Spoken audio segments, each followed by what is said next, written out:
ay ibinigay sa bawat tao sa inyo na huwag mag-isip sa kanyang sarili ng totoong matayog kaysa nararapat niyang isipin, kundi mag-isip na may kahinahunan ayon sa kasukatan ng pananampalataya na ibinahagi ng Diyos sa bawat isa. Yung salitang mag-isip na may kahinahunan, hindi madaling magalit yun, hindi madaling mayamot yun, hindi madaling mainis yun, hindi madaling mag-init ang ulo nun, yun ang mahinahon. Yung sinasabi sa kawikaan, ang galit ng mangmang nahahayag agad. Madaling mahayag. 29:11 at saka 14:29 ng kawikaan. Inihihinga ng mangmang ang buong galit ni... Magmakupad ka sa pananalita, baka yung sasabihin nakakasakit ng damdamin ng iyong kapwa.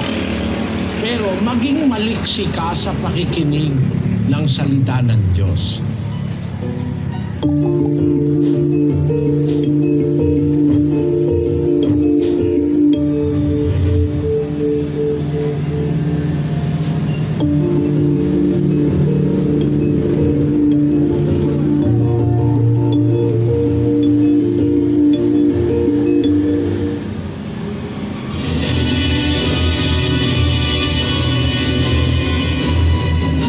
Minsan yung free will natin, ginagamit natin kahit labag sa utos ng Diyos.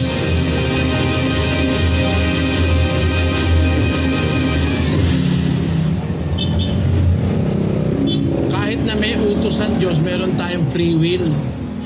Meron tayong kani-kanyang kalayaang pumili ng anumang bagay na gusto natin. Miski sa pagkain, merong may gusto ng maanghang, mga Bicolano. Merong gusto ng ginataan, mga Batanggenyo, mga Taga-Laguna, mahilig sa ginataan yan, mga Bicolano. Pero sa Pampanga, hindi masyadong gusto yung mga maanghang. Kaya meron kasi tayong kalayaang pumili. Ang tawag sa English, free will. Kung minsan yung free will natin, ginagamit natin kahit labag sa utos ng Diyos. Isa sa utos ng Diyos, huwag kang mangangalon niya. Pareho lang yun nung huwag kang papatay, kapatid. Basahin natin ang 2:9 ng Santiago. Datapwat kung kayo'y nagtatangi ng mga tao ay nangagkakasala kayo at kayo'y hinahatulan ng kautusan na gaya ng mga suwail. Sapagkat ang sino mang gumaganap ng buong kautusan at gayon may tumitisod sa isa ay nagiging makasalanan sa lahat. Sapagkat ang nagsabi huwag kang mangalon niya ay nagsabi naman huwag kang pumatay. Ngayon, kung ikaw ay hindi nangangalon niya, ngunit pumapatay ka, ay nagiging suwail ka sa kautusan. Ang paliwanag ng mga alagad, kapatid, yung mga utos pare-pareho yan eh. Huwag kang mangangalon niya, huwag kang papatay, sabi niya. Dapat, kung susunod ka, buo. Kasi, halimbawa, hindi ka nga nangangalon niya, pumapatay ka naman, nagiging suwail ka sa kautusan sapagkat yung nagsabing huwag kang papatay, yun din ang nagsabi na huwag kang mangangalon niya. Ano ibig kong sabihin, kapatid? Para lang yung nangangalon niya, sabi na nga ng Diyos, huwag mangangalon niya. May mga lalaki, 4 ang asawa. May babae, 6 ang asawa. Kaya kung tignan nila yung pumapatay, napakasama. Pero pareho lang yun eh. Nangalon niya at saka pumatay ka, pareho lang ang nagsabi nun, ang Diyos eh. Pag hindi mo sinunod yung isa, swail ka pa rin. Kaya akala nung iba, pag nangalon niya lang sila, okay lang. Ang masama, pumatay. Magkagrado yun sa Diyos eh. Ang sinabi sa'yo, huwag kang papatay. Hindi ka nga pumapatay, nangangalon niya ka rin. Pareho lang kayo huwag kang magnanakaw. Hindi ka nga nangangalon niya, hindi ka nga pumapatay, nagnanakaw ka naman. Pareho lang kayo. Lumalabas kayo sa kautusan. Kaya, alam mo kapatid, nangyayari lahat yan kasi ayaw natin sumunod sa Diyos. Kung ano yung gusto ng sarili ng tao, yun ang ginagawa niya. Na huwag kang magnanakaw, nagnanakaw siya. Maraming nakawan. Eh yung mga magnanakaw na yan, parang mamamatay tao rin yan. Pareho lang na utos ng Diyos yung nilalabag nila eh. Eh ba't nangyayari yan? Kasi meron tayong free will eh. May free will ang tao. Kuminsan yung ating free will, yung ating kalayaan, ginagamit natin sa bagay na mali. Kahit labag sa utos ng Diyos, ginagamit ng tao yung kanyang kalayaan. Kaya masasabi ko, ang pagpatay ngayon, isa yan na pahayag ng Biblia na nandyan si Satanas. Kasi si Satanas ang mamamatay tao. Siya unang-unang mamamatay tao. 8:44 ng Juan. Kayo'y sa inyong amang Diablo at ang mga nasa ng inyong ama ang ibig ninyong gawin. Siya'y isang mamamatay tao buhat pa ng una at hindi nananatili sa katotohanan sapagkat walang katotohanan sa kanya. Pagka nagsasalita siya ng kasinungalingan, ay nagsasalita siya ng saganang kanya sapagkat siya'y isang sinungaling at ama nito. Ang pangunahing mamamatay tao si Satanas. Kaya lahat ng mamamatay tao ay kay Satanas. Ngayon, sana huwag tayong magpapaligaw, mag-isip tayo, huwag tayo basta humatol. At kung nakakakita tayo ngayon ng maraming patayan, yan bilang sa Biblia, mga kababayan, na ang mga tao magiging walang takot sa Diyos. Dahil nga walang aral, walang naririnig na katwiran, wala nang takot sa Diyos.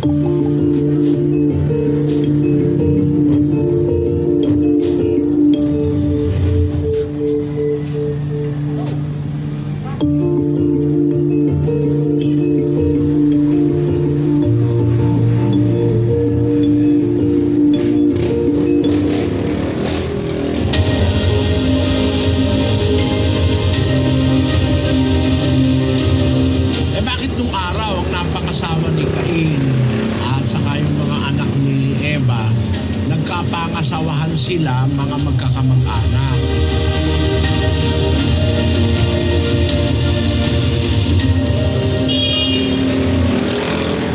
Sa batas ng tao at sa batas ng Diyos ngayon, bawal talaga mag-asawa ang magkamag-anak. Nasa batas yan ng ating konstitusyon up to the 3rd degree of consanguinity at 3 grado ng sa dugo.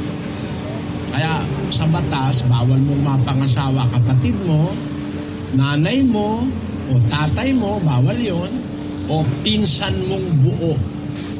Kaya to the 3rd degree of consanguinity. Sa Biblia, bawal din yon. 18:6 ng Levitico. Huwag lalapit ang sino man sa inyo sa kanino man sa kanyang kamag-anak na malapit upang ilitaw ang kanyang kahubaran. Ako ang Panginoon. Bawal ng Diyos yun, yung kamag-anak na malapit. Huwag kang lalapit para ilitaw ang kanyang kahubaran. Ako ang Panginoon, sabi ng Diyos. Ngayon, ang tanong doon, which is a logical question, bakit nung araw ang napangasawa ni Cain at saka yung mga anak ni Eva, nagkapangasawahan sila, mga magkakamag-anak? Ganito yon, babasahin ko sa iyo ang Santiago 1:17. Ang bawat mabuting kaloob at ang bawat sakdal na kaloob ay pawang buhat sa itaas na bumababa mula sa ama ng mga ilaw na sa kanya'y walang pagbabago ni kahit anino man ng pag-iiba. Yung ama, yun lang ang walang pagbabago. Ang tawag sa Grego na Biblia, yung paralagé. Ang kahulugan nun, transmutation. Ang Diyos lamang ang hindi nagkakaroon ng transmutation. Ang kahulugan, kapatid, ng transmutation, ganito. Sa pagdaan ng mga taon, lalo na pag libu-libong taon na, sa ating pagkatao bilang mortals, hindi naman tayo immortal eh. Mortal tayo. Ang Diyos lang ang immortal at walang pagbabago. He will be like Himself forever. Hindi na siya magbabago, hindi na siya mag-i-improve, hindi na siya madadagdagan, hindi na siya mababawasan. He is in His perfect state of being. wala sa kanyang pagbabago, walang transmutation sa Diyos. Ang tao, nagkakaroon ng transmutation. Parang ganito, no? Tao, hayop, bakterya, nagkakaroon ng transmutation. Ang tawag dun sa bunga nun, yung mutants. Naiiba ang kanilang kondisyon. Parang yung bakterya ngayon, ba, kakainom ng antibiotic, yung mga bakterya nagiging resistant, nagtatransmutate, lumalakas ang kanilang panlaban sa antibiotic na iniinom ng tao. Kaya ngayon, pagkainom ka ng inom ng antibiotic, dadating ang panahon, hindi natatalag dun sa bakterya yung antibiotic na iniinom mo kasi nagtatransmutation eh. Ang ibig ko sabihin doon ganito, kapatid. Sa ating mga tao, habang tumatagal ang panahon, nagkakaroon na ng transmutation o pag-iiba-iba ng ating bodily constitution, yung ating katawan, yung ating pagkatao, nagkakaiba-iba na. Kaya dahil sa transmutation, merong nagiging itim, meron namang nagiging puti, meron nagiging pula, meron nagiging dilaw. Sa pagtagal ng mga panahon, libo-libong mga taon, nagkakaroon ng pagkakaiba-iba ang tao. Kaya, dahil sa transmutation na yon, pagka ikaw ay kamag-anak mo, napangasawa mo, ay nagkakaroon ng birth defects. Bakit ganon? Nung umpisa, wala namang ganon. Kasi nga, nagkaroon ng tao ng transmutation. Sa pagsasalit-sali ng mga lahi, humina na yung ating sistema ng katawan.